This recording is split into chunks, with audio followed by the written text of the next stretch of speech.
So now, topic is, as mentioned, is software making the lives of developers easier? And I want to start with something that of course, has been very topical today already. It's something essentially that you can all associate with, and you've been all developers at some given time, or some of you develop still software today. But it's a little bit of challenging question in terms of, is all this generative AI, is it already too much? Is it a distraction? Who's going to jump in first? Well, I mean, it is a distraction. The question is, does it have anything to offer in addition to being a distraction? You know, you can always find people, especially people with a little gray in their hair, who will tell you how we don't need that stuff. I remember autocomplete. I'm a longtime Visual Studio user, and we had autocomplete in Visual Basic, but we didn't have it in Visual C++. And there were people who said, well, that's because we're smart enough to remember the functions in our classes. You know? Most of us would be lost without autocomplete today. So you can find lots of people who claim it's pointless and there's no need for it, but that's what you say when something's new. 20 years later, you couldn't imagine your life without it. Yeah, it's a mix, because let's pick up the autocomplete thing, because there's a whole load of stuff that I find that I remember as the evolution of various tools, and for example, word processing has come on. I have found having spell checking available and correction absolutely brilliant. I have found the style checking absolutely terrible. Yeah. Consistently. I disable that, it is not of use, and that has been available for the same amount of, or a comparable amount of time. So there's a question there of sorting through. If technology presents itself like this is not what you're going to do. Everything that people are saying now, it's not what you're going to do. Some of it. The trick is which bit. And that's the bit that's not clear. Some of it is a distraction. Some of it is genuinely helpful. We need to find out what bit that is. And it turns out that one of the most interesting things is having the things that you're already good at automated is not helpful. Having the bits that you're not quite so good at or are error-prone, that's great. Having things automated not quite right, that's the worst of all. The amount of time that you can waste. Because remember, if something else generates, and this is the problem that people are beginning to learn, if something else generates that code for you, that's not your code. You didn't write it. We have a name for that. It's called legacy code. If you are using generative AI to generate most of your code, you have created a wonderful situation for yourself. You're not advanced and leading the charge into a new technology. You've just made yourself a legacy code programmer. Well done. We call that an own goal. So you are dealing with legacy code. There are bugs there you have no idea how to deal with because you didn't create them. You don't have an erroneous path of thinking that got you there. So the question is, how much time are we trading here? We don't yet know the answer, but that's the question we should be asking. If somebody is telling you, we're going to do all of this and it's going to be fantastic, they are either selling you something, don't buy it, or they do not yet fully understand the complex nature of what they're dealing with. I think the question whether something is a distraction or not is it's very individual.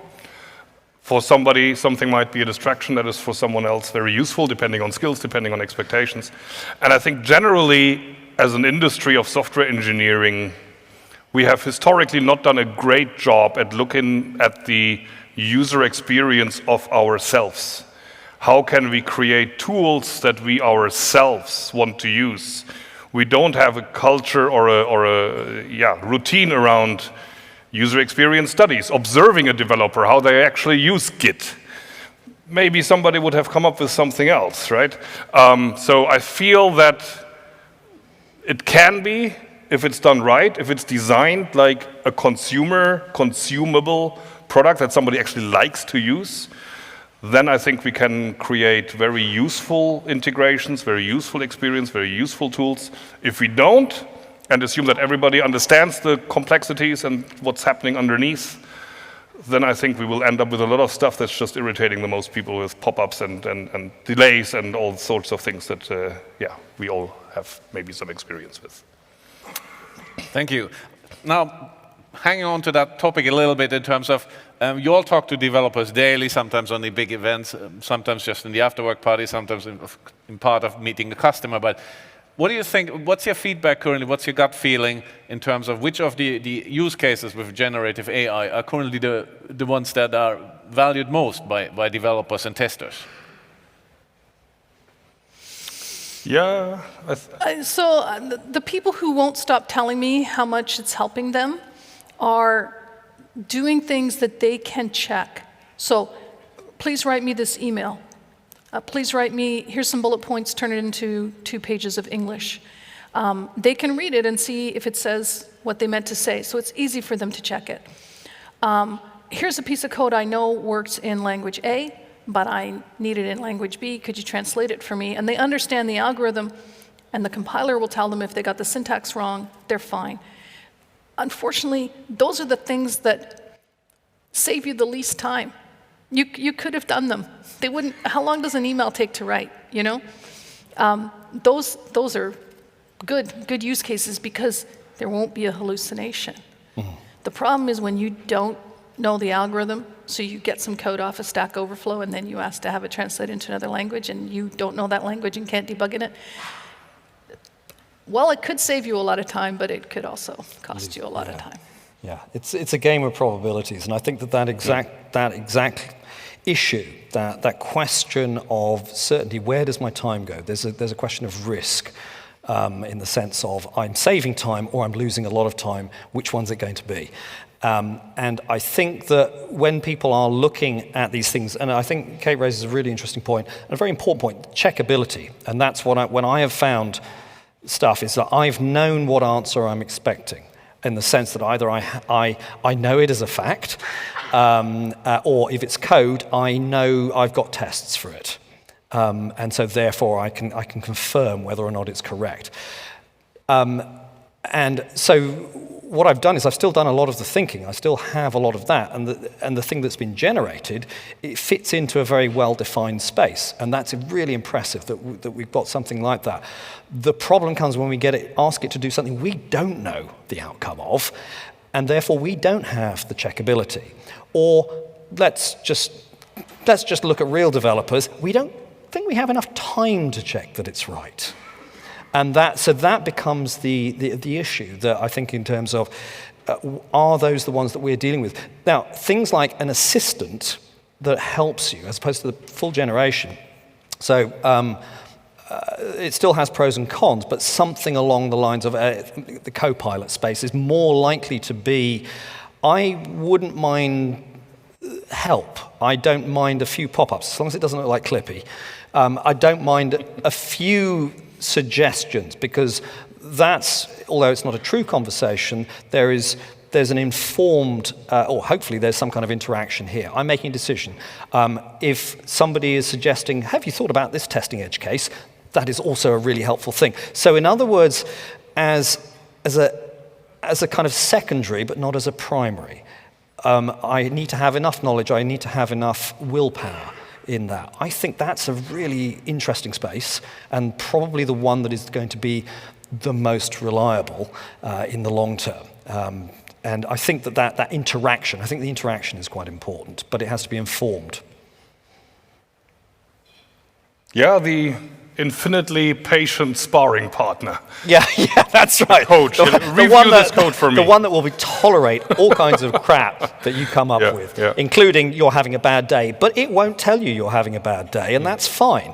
No, but that would be useful, like go for a walk. Actually. Kevlin, you need a mental health now. break. You've had enough coffee this morning. These words should not be in your commit message.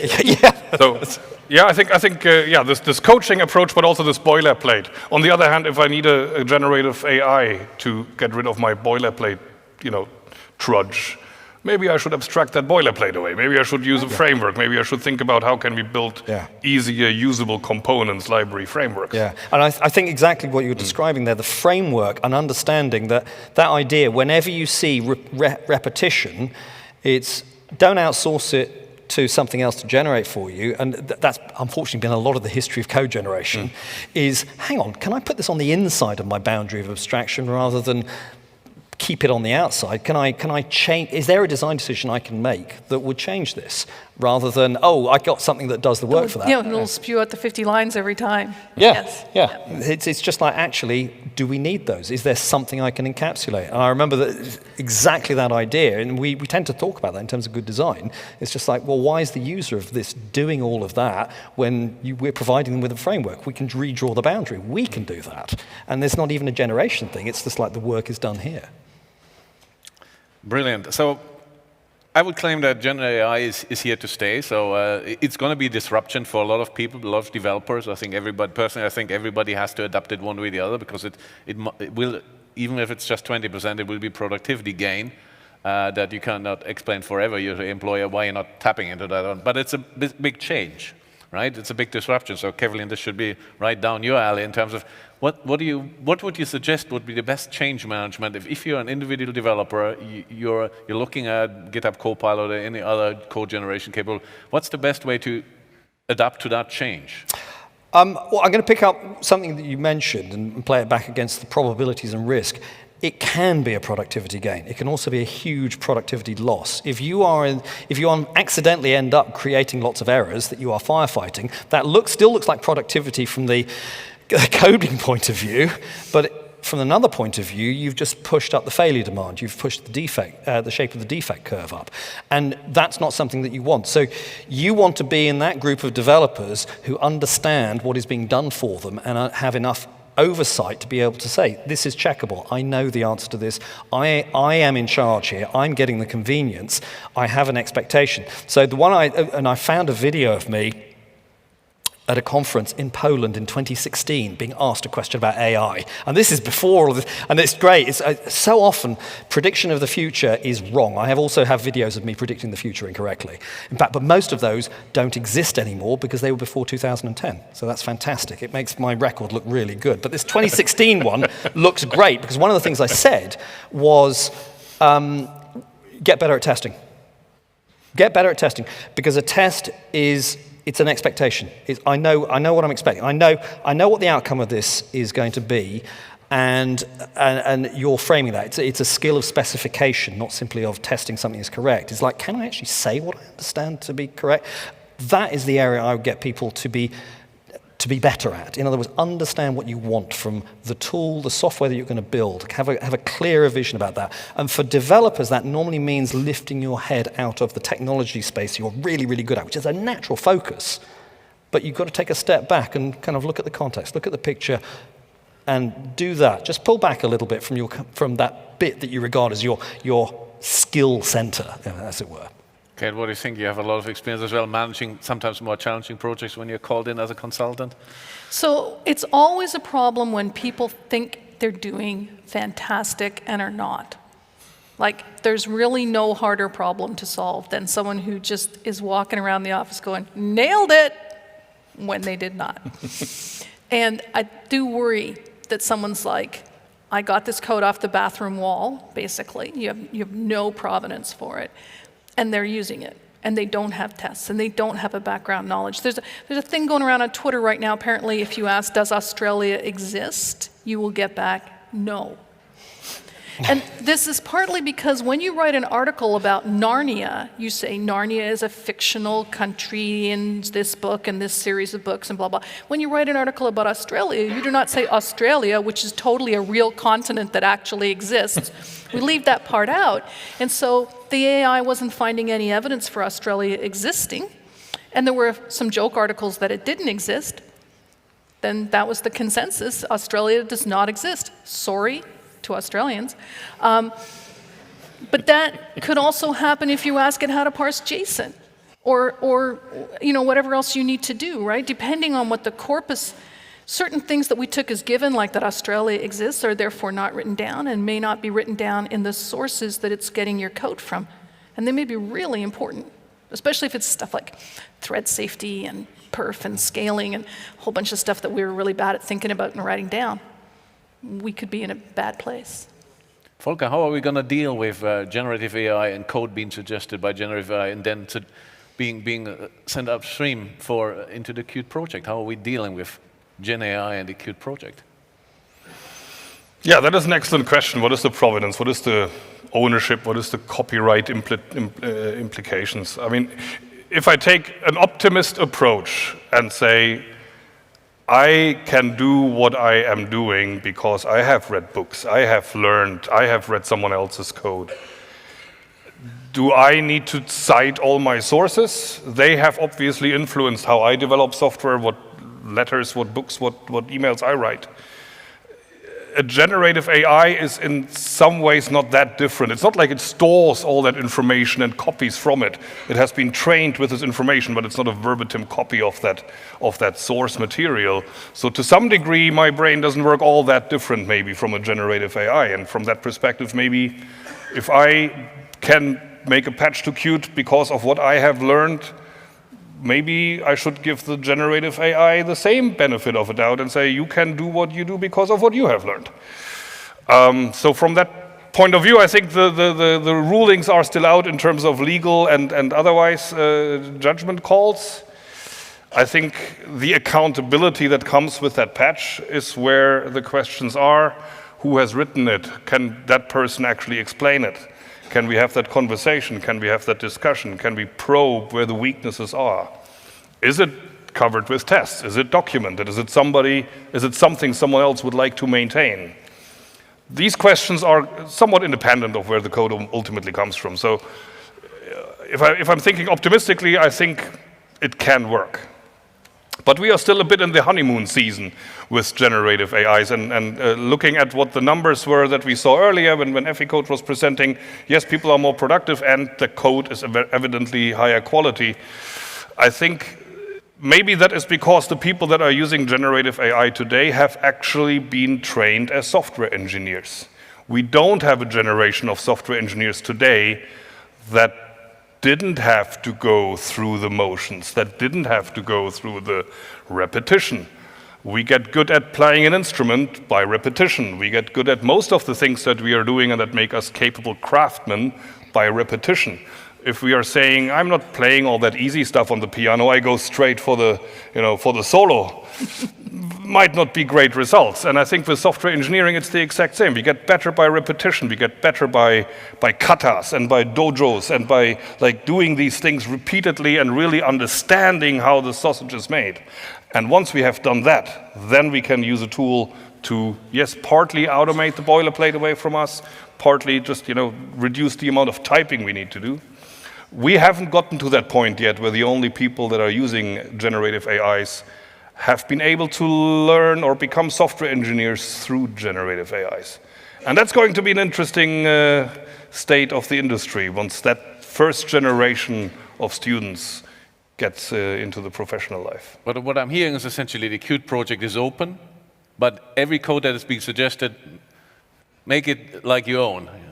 Only suggest like it would be your own. Be responsible. Yes. Own it. You build it, you own it, you ship it, you fix it, these kind of things. The DevOps mindset. Excellent. I think I don't see a reason right now, at least, to say generative AI is categorically excluded from that process. All right, thank you. So let's shift gears a little bit to entirely different topic. I mean, Tuukka talked in the morning about the product creation process and how our Qt company is offering now a lot of more tools as well in the quality assurance area. Also Marco then from EFICode talked about, of course, the whole development pipeline, what an important role it plays. But we know there's a lot has been done already to make these teams work together. We know there's cross-functional teams. We know there's a lot of tools that help you moving from the design area to the development area, to a lot of shift-left capabilities that already before you start writing first code, you can create your test cases. Is there enough collaboration already? I think you have to answer that one.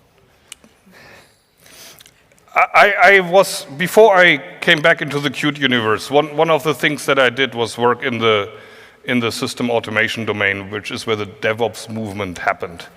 And the people that led much of that terminology and much of these discussions, they all kind of were very allergic against the idea that DevOps is a question of tools.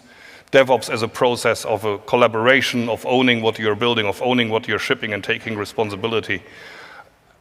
Trying to engineer our way out of what is ultimately a social and a human problem, I always meet this idea with skepticism. The tools are facilitating something, and that something needs to be a culture of collaboration and a culture of empathy, where we want to build something together and understand each other's perspective and contribution. Yes, if the tools are not there to facilitate that, it might not happen, but if the culture is not there to do it, then the tools won't help.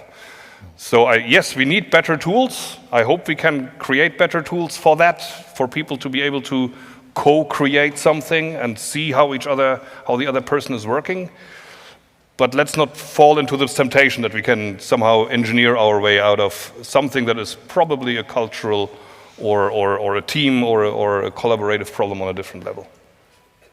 Yeah, absolutely. I mean, the one skill most developers don't believe they need is empathy.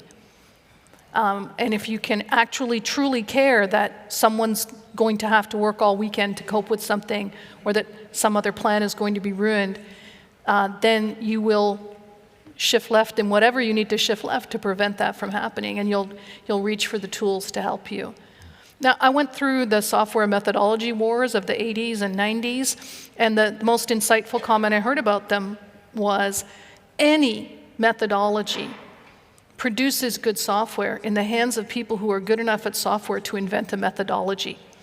The actual test is that methodology in the hands of brand new people who don't know what they're doing and don't have the motivation for why they should perform whatever the ritual steps are. And I think that's the case when you're looking at tools for collaboration. If the focus is on the tools, the hearts will never really collaborate. I think that building up, based on what you said and building off what you said before, there's a kind of a skill filter in the sense that there's a bias in terms of some of the best use of generative AI at the moment is from people who, quite frankly, could probably do a good job in anything.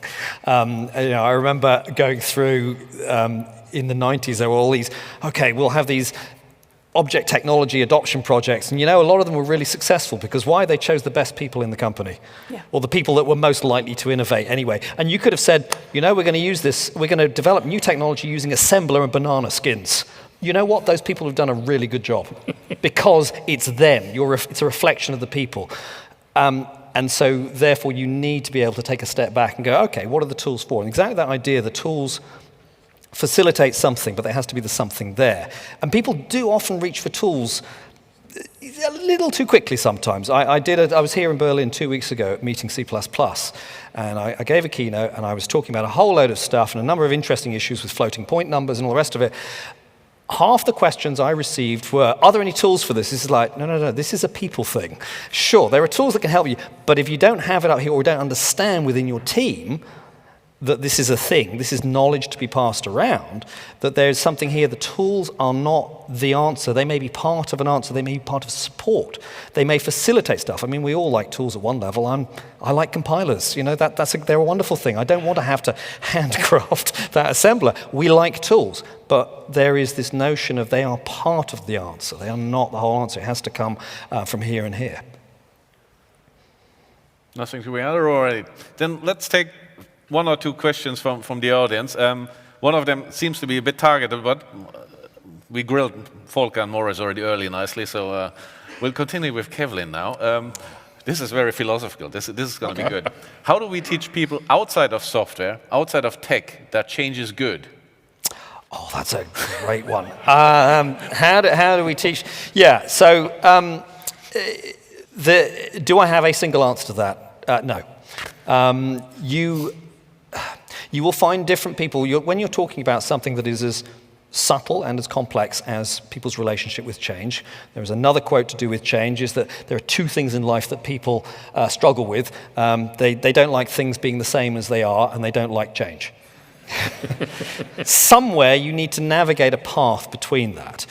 And that path is going to be different for different people, and they will hear different things.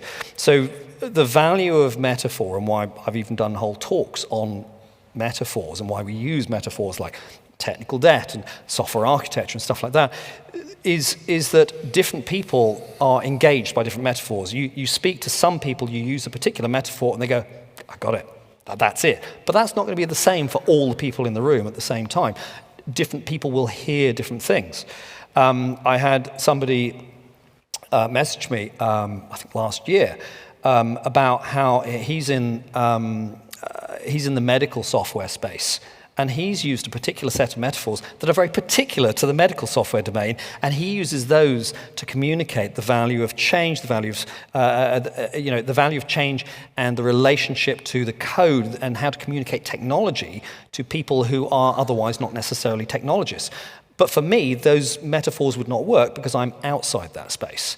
And so the point is it can be very particular to your audience. So I think the answer is not a simple one, but there is an answer. It is very much a journey. You've got to kind of say, okay, what is it that's going to work for that person? Because they obviously have change in their life. What is the kind of conversation or the language or the metaphors that I should be drawing upon? The sad problem is you can't reuse. Once you've hit, oh, it worked for that person, I will now reuse that with everybody I know. It may not work.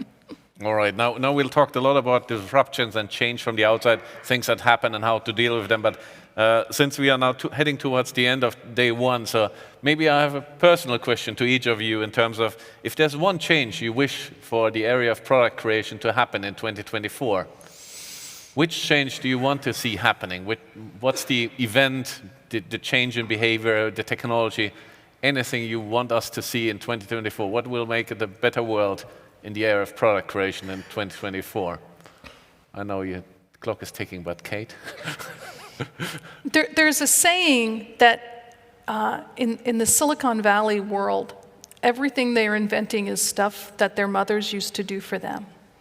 Like, I'll get you a ride from wherever you need to go, or I'll get some food brought over to your place. Like, it's all just stuff that your mom used to do, and then you're a grown up and you're like, can we make a product to do this? And that's like most of what's been invented. I would like that trend to stop. I'd like to see products being invented that lift their eyes up just a little bit from like, wow, I'm 23 and my mom won't look after me now. So you want your two grandchildren to actually learn something new?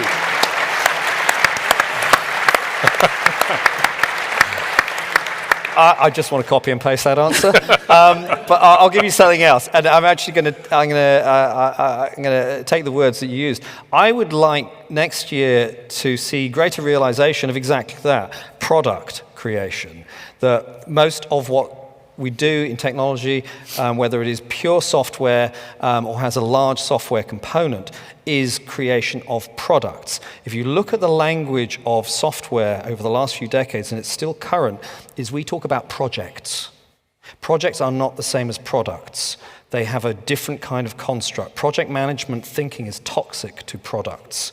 Project management is a finite game. It has an end point and an end state. The role of a product is to be an infinite game. The goal is to never finish the project. In other words, that's the idea. You keep it going. And to play the long game is a very different philosophy and requires different practices. But we have project management language and thinking all the way through our software development culture. We need to move from that, and product thinking feels different, looks different, has a very different set of life cycles and considerations. Volker, your wish? My wish would be that we would be better storytellers. Starting with that perspective of how is the user going to use this thing that we are building? How is it going to improve their life, their workflows, whatever they are trying to do? And empathizing that way also with how the user in which situation they are. We build projects, we build technology, we build solutions very often. And yes, of course, we are doing that as Qt developers in my case, because that's the product that we are building. But very often we forget, like, okay, what's the overarching story here? How does the user experience this feature, this functionality? And I think many of the things that we can buy these days, where there is a screen inside and it's clever and it's smart and it needs to be rebooted because otherwise you can't turn on the washing machine. Yes, this is nice, it's a nice gimmick, but is it really, is there a story here that really ends with a happy ending? I'm not always convinced that that's the case, so I would like that to be a stronger focus, and maybe that is where generative AI and language models help us, because they are actually good storytellers. And they can maybe ingest all this information that we have from our product management processes and from talking to our customers. And maybe they can make it into a nice story with a happy ending, and then we can build a product based on that. Maybe that's where we should use generative AI. Very nice, very nice. All right, so stop doing what your mom is doing or has been doing in the past. Start building real products and tell good stories. So maybe that's a good way to end the panel for now. Thank you very much for all of you for your time. and for being with us.